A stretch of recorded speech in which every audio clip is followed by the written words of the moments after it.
तो उसमें उपदेश प्रवचन कभी अच्छा नहीं लगता। देखो, ज्ञान में और प्रेम में अंतर है। भगवान को कोई जूठा नहीं खिलाएगा ज्ञानी, लेकिन प्रेमी चाहेगा कि कहीं ठाकुर जी के मुंह में खट्टा न चला जाए, इसलिए पहले चखेगा और तब खिलाएगा। कोई जानकार है, बुद्धिमान है, ज्ञानी है, तो वो भगवान को कभी भी छिलका नहीं खिलाएगा। कि खिलाएगा? नहीं खिलाएगा, क्योंकि वो जानकार जानता है छिलका फेंका जाता है। लेकिन जहां प्रेम की पराकाष्ठा होती है, वहां विदुर की पत्नी केले का गूदा फेंक रही है और भगवान को छिलका दे रही है, और भगवान प्रेम से खा रहे हैं। रूखा साग खा रहे हैं, ऐसा भी महापुरुषों के मुख से कहा जाता है। क्यों? क्योंकि प्रेम है। प्रेम में वस्तु का मूल्य नहीं होता। प्रेम में जो दिया जा रहा है वो प्रेम के रस में इतना डूब जाता है कि उचित और अनुचित का कोई निर्णय नहीं होता। प्रेम की कोई परिभाषा नहीं। संसार में सारे प्रेमी फेल हैं। कहे कोई चाहे जितना कि हम तुमसे बहुत प्रेम करते हैं, लेकिन सब फेल। केवल दो पास हैं। इसको तो अनुभव है, तो इसमें तो काल कहा बाबा। केवल दो पास हैं और सब फेल हैं, क्योंकि प्रेम की व्याख्या, प्रेम का मूल्य, प्रेम का अस्तित्व, प्रेम का प्रभाव, प्रेम की नियति, ये संसार जानता ही नहीं। माने हम ये कह सकते हैं कि संसार को प्रेम प्रिय नहीं है। प्रेम केवल एक को प्रिय है, राम ही केवल प्रेम प्यारा। शब्द पर ध्यान दें, केवल। और भगवान को और कुछ प्रिय नहीं है। वस्तु दें न दें, कुछ चढ़ाएं न चढ़ाएं, लेकिन परमात्मा को केवल प्रेम प्रिय है। प्रेम पंथ के पाले पढ़कर प्रभु को नियम बदलते, रथ हाँकते हैं अर्जुन का, तो ये प्रेम है। भीलनी के बेर खाते हैं, ये प्रेम है। अपने पिता का अंतिम संस्कार नहीं किया, लेकिन गीधराज जटायु को गोद में लिए हैं, ये प्रेम है। नरसी के यहां भात ले जाते हैं, ये प्रेम है। विदुरानी के यहां भोजन करते हैं, दुर्योधन की 56 प्रकार के भोगों को ठोकर मार देते हैं, ये प्रेम है। परमात्मा को केवल प्रेम चाहिए। तो भगवान उपदेश करने लगे और गोपियों को ये उपदेश अच्छा नहीं लगा। परीक्षित जी नीचे की ओर सिर और गोपियां रोने लगी। फिर पूछती हैं, जब ये सब कहा तो गोपियां बोली, मैं अभी चली जाती। लेकिन जरा सोचिए, कुर्वन्ति ही त्वयि रति कुशला तो आत्मना। बड़े बड़े योगी, बड़े बड़े ज्ञानी, बड़े बड़े महापुरुष, ध्यानी, अमलात्मा, विमलात्मा, महात्मा, ये तुमसे प्रेम क्यों करते हैं? अच्छा, मैं चली भी जाऊं तो एक काम कर दो, मेरा मन और मेरी आत्मा तुम मुझे वापस कर दो। देखिए, एक चिंतन करें। भगवान ने गोपियों की आत्मा को भी अपने निकट कर लिया। परीक्षित जी ने प्रश्न किया कि महाराज, क्या गोपियों को किसी ने रोका नहीं?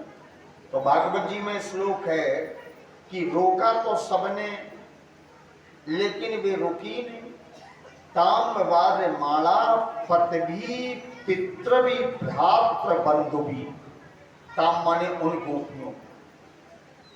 उन गोपियों को पतियों ने रोका, जिनका विवाह नहीं हुआ उनके पिता ने रोका।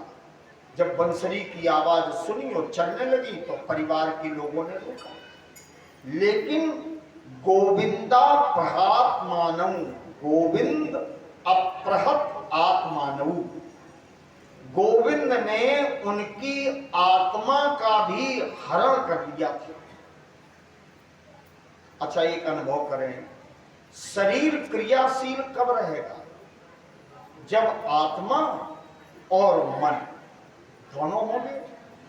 अब मन भी भगवान के पास है और आत्मा भी भगवान के पास है। तो गोपियां कह रही हैं कि हम चले भी तो कैसे चले, पांव मेरा बढ़ता नहीं, हाथ चलता नहीं, क्योंकि वो तो सब आपके प्रति समर्पित हो चुका है। भगवान ने मुस्कुराते हुए कहा, गोपियों, हम तुम्हारे प्रेम की परीक्षा ले रहे थे। प्रेम से बोलो राधे। गोपियां बोली, तुम मेरा मन मुझे लौटा दो, हम चलिए। और ठाकुर जी अगर मन अपने कब्जे से त्याग दें, अलग कर दें, तो कामदेव तो तैयार खड़े। तो भगवान बोले, हम तो तुम्हारे प्रेम की परीक्षा ले रहे हैं।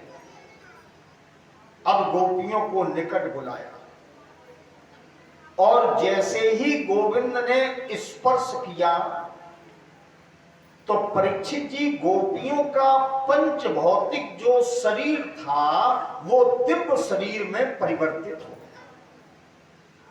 भगवान का शरीर तो चिदानंदमय है ही, चिदानंदमय देह तुम्हारी और विगत विकार जान अधिकारी, जिसमें कोई विकार नहीं, भगवान के स्वरूप को वही जान सकता।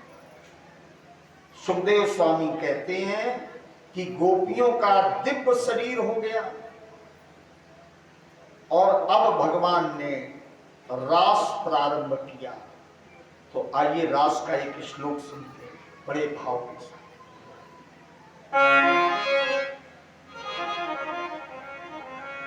बाहु प्रसार परिरंभ कराल कोरु, बाहु प्रसार, भगवान ने भुजाएं फैलाई और गोपियों के कंधे पर रखी। गोपियों ने अपनी भुजाएं फैलाई और भगवान के कंधे पर रखी। अब जितनी गोपियां, भगवान ने उतने ही अपने स्वरूप प्रकट कर दिए, विग्रह प्रकट कर। इसके बाद गोपियों के प्रत्येक अंग का भगवान ने स्पर्श किया। कामदेव को ललकारा कि निजाश्रित गोपियों के मन में तुम तनिक भी क्षोभ उत्पन्न कर दोगे या मेरे मन पर प्रभाव डाल दोगे तो मैं अपनी पराजय स्वीकार करूंगा। नखों से गोपियों के श्रृंगार रस का वर्धन करना, स्तनों पर हाथ रखना, कटी प्रदेश, उरु प्रदेश, चोटी पकड़ना, बाल पकड़ लेना और हाथ डालना, माने श्रृंगार रस के जितने भी साधन हैं, जितनी चेष्टाएं हैं, गोविंद ने सब की।